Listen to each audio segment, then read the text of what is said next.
देखु आज गोपालपुर बेलाभूमि महोत्सव एक नुआ रूप नुआ सौंदर्य नहीं कि आरंभ हो जिला प्रशासन को भी धन्यवाद एवं या पछरे संपूर्ण ब्लू प्रिंट प्रस्तुत करिथिबा राज्य सरकार वरिष्ठ मंत्री सान भाई विभूतिभूषण जेना को भी मोर धन्यवाद। वास्तव में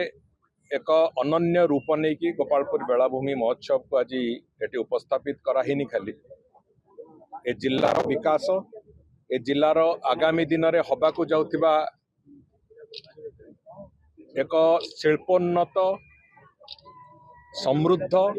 एवं विकसित जिलार जो परिकल्पना नहीं कि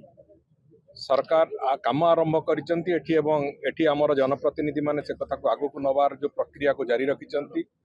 विशेष करी कि आमर दुई जन जाक मंत्री अदम्य चेष्टा चली ये निश्चित भाव में ये महोत्सव जरिया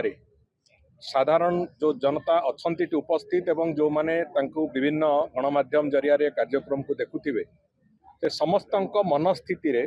एक विकसित गंजाम भावना उद्रेक करने मु भावुची बेलाभूमि महोत्सव निश्चित भाव में सहायक हम।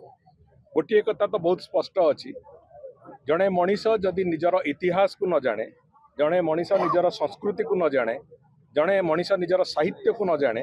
ताहले विकास ता जीवन में कोट ना कोटे निरर्थक हो जाए। आज ए अंचलर भावना सांगे जड़ित थिबा संस्कृति साहित्य इतिहास को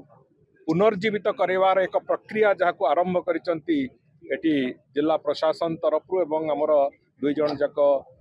सहोदर मंत्री बंधु माने एवं एटार जो विधायक बंधु मानकर सहयोगिता सहभागिता से अच्छी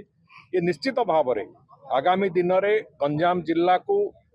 ओडिशार विकासर द्वार भली एक प्रतिष्ठा दवापाई निश्चित भाव में मुझे भावुची से सक्षमता आसीबो एवं आगामी दिन में ये अंचल एवं ओडिशा समग्र ओडिशा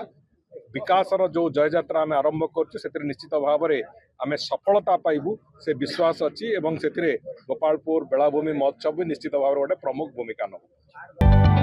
जदि आपंक आम भिडी भल लगा तेब आम चैनल को लाइक शेयर और सब्सक्राइब करने को जमा भी भूलु नहीं।